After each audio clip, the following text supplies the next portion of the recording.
Good morning, channel. This is Professor Aswin from Government College of Technology. I am having a technical champion Best in Debates along with me. இன்னைக்கு engineering மெக்கானிக்ஸ்ல ஒரு சூப்பரான டாபிக்ல சூப்பரான क्वेश्चनோட வந்திருக்காரு Best in Debates. என்ன question கேட்க போறீங்க? In a screw jack the effort required to lift the load is அப்படினு கேட்டிருக்காங்க. ஒரு ஸ்க்ரூ ஜாக் இருக்கு. ஸ்க்ரூ ஜாக் வந்து லோட லிஃப்ட் பண்ணனும் ஆசைப்படுறாங்க. அந்த எஃபர்ட் வந்து என்னன்னு கேட்டிருக்காங்க. என்ன ஆப்ஷன் கொடுத்திருக்காங்க? ஃபர்ஸ்ட் ஆப்ஷன் என்ன தந்திருக்காங்கன்னா load is equal to W into tan pi minus alpha அப்படி தந்திருக்காங்க. செகண்ட் ஆப்ஷன் என்ன தந்திருக்காங்கன்னா P is equal to W tan alpha minus pi தந்திருக்காங்க. தேர்ட் ஆப்ஷன் என்ன தந்திருக்காங்கன்னா P is equal to W tan alpha plus pi தந்திருக்காங்க. D அப்புறம் option 4 என்ன தந்திருக்காங்கன்னா P is equal to W cos alpha plus pi தந்திருக்காங்க. So இதுல யாரு பெரியவன் அப்படின்ற ஒரு விஷயம் இருக்கும். இப்போ நான் பார்க்கும்போது 3 ஆப்ஷன் வந்து டேன் டேன் டேன்றாங்க. அப்ப நம்மள வந்து கண்டிப்பா காசு வராது. இந்த மாதிரி இதுல ஆட் மேன் அவுட்ல ஆப்ஷன் டியை வந்து அழிச்சிடும். சரியா? 3 வந்து டேன் டேன் டேன்றாங்க. 3க்கு முன்னாடி டபிள்யூ தான் இருக்கு. இப்போ நமக்கு இங்க என்னன்னா pi minus alpha alpha minus பைன்னு ஒன்று இருக்கு. இப்போ ரெண்டு பேர்ல யாரு பெரியவன்? ஆல்ஃபா பெரியவனா பை பெரியவனான்றது சத்தம் இருக்கணும். ஆல்ஃபா தான் பெரியவன், பை வந்து சின்னவன் அப்படின்னு தெரிஞ்சுக்கணும். Alpha is greater than pi அப்படின்றது நம்ம தெரிஞ்சுக்கணும். அது மட்டும் இல்லாம வந்து நம்ம என்ன இப்போ யாரு முன்னாடி வருவாங்க அப்படின்னா ஆல்ஃபா தான் முன்னாடி வருவான் அப்படின்றது தெரிஞ்சுக்கலாம். ஆல்ஃபா பை வந்து பின்னாடி வருவோம் அப்படின்னு தெரிஞ்சுக்கலாம். ஸோ இது வந்து லிஃப்ட் த லோட் ரெண்டு கேஸ் இருக்கும். லிஃப்ட் த லோட் அப்படின்னா வந்து ப்ளஸ் வரும். இந்த ப்ளஸ் வரனா லிஃப்ட் அப்படின்னு ஞாபகம் வச்சுக்கணும். Lift or raise the load அப்படின்னு கூட சொல்லுவாங்க. லோயர் த லோட் அப்படின்னா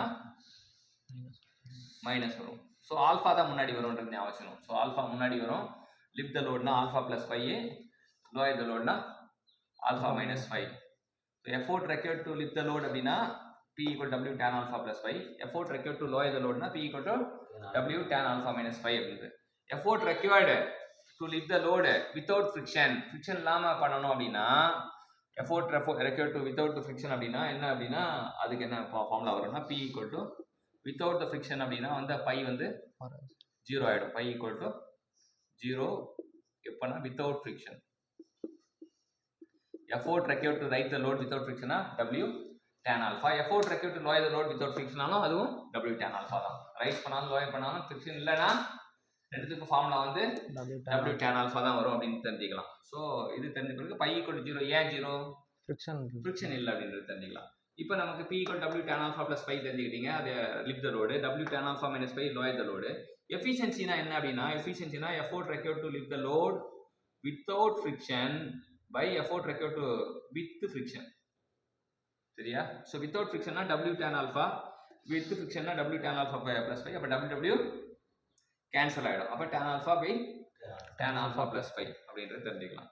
ஸோ இந்த tan alpha plus tan alpha plus 5 தெரிஞ்சிச்சுன்னா இங்க வந்து efficiency does not depend on the load. Efficiency does not depend on the load. It depends only on the helix angle and friction angle. ஆல்பாவும் பையும் தான் சார்ந்து இருக்கும். W சார்ந்து இருக்காது அப்படின்னு தெரிஞ்சுக்கிறோம். அடுத்தது மேக்ஸிமம் எஃபிஷியன்சி ஃபார்முலா என்னன்னா 1 minus sin pi by 1 plus sin pi. Condition for maximum efficiency என்ன அப்படின்னு பார்த்தீங்கன்னா alpha equal to 45 degree minus 5 by 2. இல்லாட்டி 45 டிகிரின்றது 5 by 4 minus 5 by 2. சரியா? 5/4 minus 5/2 அப்படின்றது இது கூட சொல்லுவாங்க. ஸோ இன்னைக்கு என்ன கற்றுக்கிட்டோம் அப்படின்னா நம்ம வந்து ஒரு கொஸ்டின் தான் பார்த்தோம். ஒரு கொஸ்டின் பார்த்துட்டு எஃபர்ட் ரெக்யர்ட் டு ரைட் த லோடுக்கு என்ன ஃபார்முலா பார்த்தோம்? W tan alpha plus 5 பார்த்தோம். Effort required to lower the லோடுக்கு என்ன பார்த்தோம்? W tan alpha minus 5. Effort required to raise the load or lower the load without ஃப்ரிக்ஷன்னா W tan alpha. P equal to W tan alpha பார்த்தோம். So efficiency equal to effort required without friction divided by effort required with friction. So போட்டோம்னா நம்ம W cancel ஆகிடும். tan alpha by tan alpha plus 5. Maximum efficiency என்ன formula பார்த்தோம்? 1 minus sin pi divided by 1 சந்தேகம் வரும். Minus மேலே வருமா plus மேலே வருமானது எப்பவுமே தெரிஞ்சுக்க மைனஸ் தான் மேலே வரும். ஏன்னா மேலே கம்மியான வேல்யூ கீழே அதிகமான வேல்யூ. ஸோ மைனஸ் வந்து மேலே வரும்னு தெரிஞ்சுக்கலாம். அப்போ alpha equal to 45 degree minus 5/2. அதாவது condition for the maximum efficiency. இந்த மேக்ஸிமம் எஃபிஷியன்சி வரணும் அப்படின்னா இந்த கண்டிஷன் அப்ளை பண்ணாதான் அந்த மேக்ஸிமம் எஃபிஷியன்சி வரும். ஸோ இன்னைக்கு வந்து இந்த விஷயம்லாம் கற்றுக்கிட்ட பேசுங்க. Thank you so much.